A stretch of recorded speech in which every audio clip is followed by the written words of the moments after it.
Hello and welcome to XY group defence academy. दोस्तों, तो tense की वीडियो चल रही थी, तो उसका पार्ट 3 है। टेंस में हम लोगों ने सिंपल प्रेजेंट पढ़ चुके हैं। उसके बाद सिंपल पास्ट आज हम पढ़ने वाले हैं। सिंपल पास्ट या पास्ट इंडेफिनिट, ठीक है। तो सबसे पहले जानते हैं कि पास्ट, सिंपल पास्ट होता क्या है। जो भी काम पास्ट में जो काम हो चुका हो, तो वो सारे सेंटेंस किस में आते हैं? सिंपल पास्ट में, ठीक है। तो सिंपल पास्ट में जो काम हो चुका है वो सारे सेंटेंस किसके अंदर आते हैं? किस टेंस के अंदर आते हैं? वो आते हैं सिंपल पास्ट के अंदर। जैसे एक example, he saw me but you did not see कर सकते। He saw me but you did not see. इस तरीके से एक क्वेश्चन लिखा है। तो ये किस टेंस में? पास्ट टेंस में, सिंपल पास्ट में। ये सेंटेंस सिंपल पास्ट में है। तो इसमें क्या कह रहा है? ही सॉ मी, ठीक है, या you saw me but I did not see you. I did not see you। इस तरीके से कर सकते हैं कि तुमने तो मुझे देख लिया, ठीक है, लेकिन मैं तुम्हें नहीं देख पा रहा। और देख सकते हो आप, जैसे अगर हिंदी की बात करूं, प्रेम मंदिर गया। इस तरीके सेंटेंस किस में आते हैं? सिंपल पास्ट में। इस तरीके के सेंटेंस, क्योंकि इसमें काम हो चुका है, जो प्रेम है वो मंदिर जा चुका है। इस तरीके से सेंटेंस किस में आते हैं? सिंपल पास्ट में। तो इसके सारे फॉर्मूले बताने वाला हूं कि किस तरीके से सेंटेंस मेक करेंगे, फॉर्मूले क्या रहने वाले हैं सिंपल पास्ट के लिए।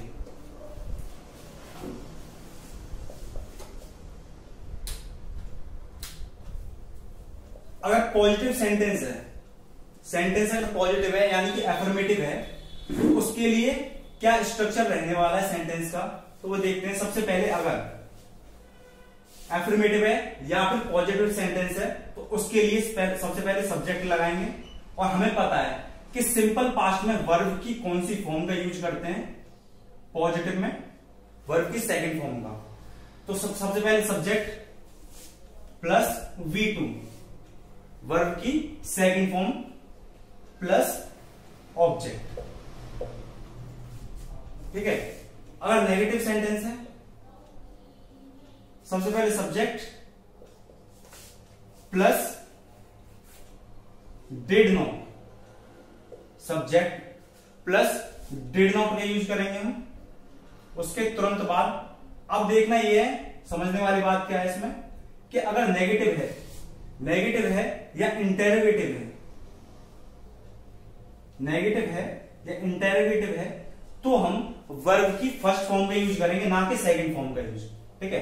वर्ब की फर्स्ट फॉर्म का यूज करेंगे हम, ना कि सेकंड फॉर्म का। तो सब्जेक्ट प्लस डिड नॉट या डिडंट का भी यूज कर सकते हैं। अगर आप लोगों ने क्वेश्चन टैग पढ़े हैं तो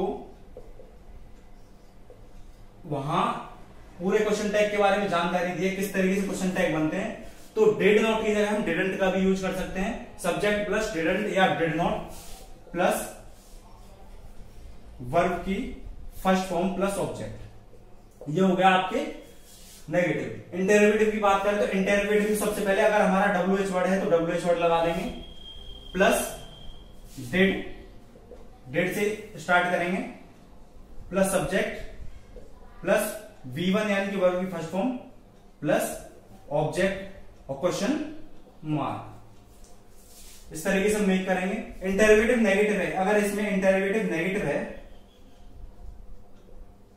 तो नेगेटिव के लिए भी वही रहेगा, सिर्फ क्या चेंज होगा, WH वर्ड है तो WH वर्ड सबसे पहले आएगा, plus did plus subject plus not plus verb की first form plus object plus question mark. इस तरीके से हम मेक करेंगे। और अगर हमें क्वेश्चन टैग का यूज करना है इसमें, तो सबसे पहले हम क्या कर लेंगे, WH वर्ड लगाना है, फिर डिडंट, यहां पर हमें डिडंट का यूज करना है स्टार्टिंग में, WH वर्ड नहीं है तो स्टार्टिंग में डिडंट का यूज कर लेना है, उसके बाद सब्जेक्ट लगाना है, ठीक है, क्योंकि हमने नॉट यहां पर लगा चुके हैं इसी के साथ क्वेश्चन टैग में, तो हम यहां पर नॉट नहीं लगाएंगे, plus V1 plus object plus question mark. तो इस तरीके से हम कर सकते हैं सारे। अब कहीं पर भी एरर आता है, एरर वाले क्वेश्चन होते हैं, तो उसमें एरर इजीली हम फाइंड कर सकते हैं कि कहां पर V1 का यूज होगा और कहां पर V2 यानी कि वर्ब की सेकंड फॉर्म का यूज कहां पर होगा, ठीक है। अगर हमारा पॉजिटिव है, एफर्मेटिव है, तो हम वर्ब की सेकंड फॉर्म का यूज करेंगे, और इंटरोगेटिव है या नेगेटिव है तो हम वर्ब की फर्स्ट फॉर्म का यूज करेंगे डिड के साथ, ठीक है। क्वेश्चन देख लेते हैं कुछ इसके।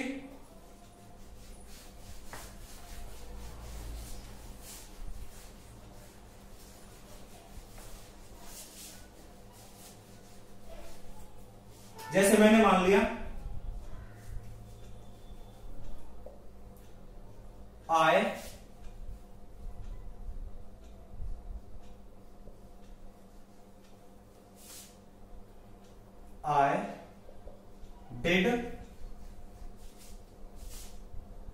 I did make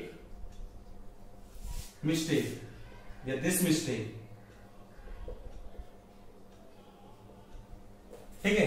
I did this mistake, तो यहां पर मैंने क्या मान लिया कि यहां पर मैं वर्ब की कौन सी फॉर्म का यूज कर रहा हूं, V1 का, यानी कि वर्ब की फर्स्ट फॉर्म का यूज किया है मैंने, और उससे जस्ट पहले क्या लगाया मैंने, डिड का यूज किया मैंने, ठीक है। डिड का यूज मैं हेल्पिंग वर्ब में कब करूंगा, V1 से पहले, यानी कि वर्ब से पहले हेल्पिंग वर्ब के रूप में डिड का यूज कब करूंगा, जब मुझे क्या करना है, एम्फेसाइज करना है, यानी कि किस पे जोर देना है, किसी काम, किसी वर्ब पे जोर देना है, किसी भी चीज पे जो भी काम कर रहा है वो उस पे हमें जोर देना है, एम्फेसाइज करना है उसको, तब हम क्या करेंगे, डिड लगाएंगे उससे पहले, ठीक है, क्योंकि हमें जोर देना है कि मैंने क्या किया, कि यह मिस्टेक किसने की है, यह मिस्टेक मैंने की है, किसने की है, यह मिस्टेक मैंने की है। तो यहां पर मैं मिस्टेक को क्या कर रहा हूं, या फिर करने को क्या कर रहा हूं, एम्फेसाइज कर रहा हूं कि हाँ ये मिस्टेक किसने की है, मैंने की है, तो उस पर जोर दे रहा हूं करने पे, ठीक है। तो मैं इस पे जोर दे रहा हूं, इसलिए मैं क्या कर रहा हूं, डिड का यूज कर रहा हूं इससे पहले। इस तरीके से हम कर सकते हैं।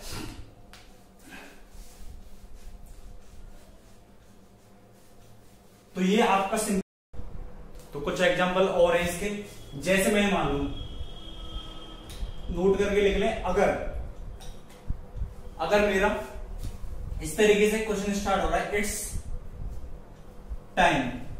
इट्स टाइम से स्टार्ट हो रहा है, या इट्स हाई टाइम से स्टार्ट हो रहा है, इट्स हाई टाइम से, अगर high time, it's high time से अगर हमारा सेंटेंस स्टार्ट हो रहा है, तो हमें क्या करना है, इसको कैसे बनाएंगे, इसके तुरंत बाद हमें क्या, अगर इसके तुरंत बाद अगर सब्जेक्ट आ रहा है, इसके तुरंत बाद सब्जेक्ट आ रहा है, तो हमें वर्ब की सेकंड फॉर्म का यूज करना है।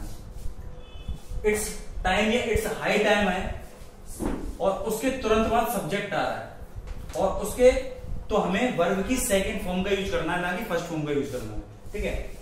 लेकिन जैसे एग्जांपल मान लिया मैंने, it's high time, it's high time,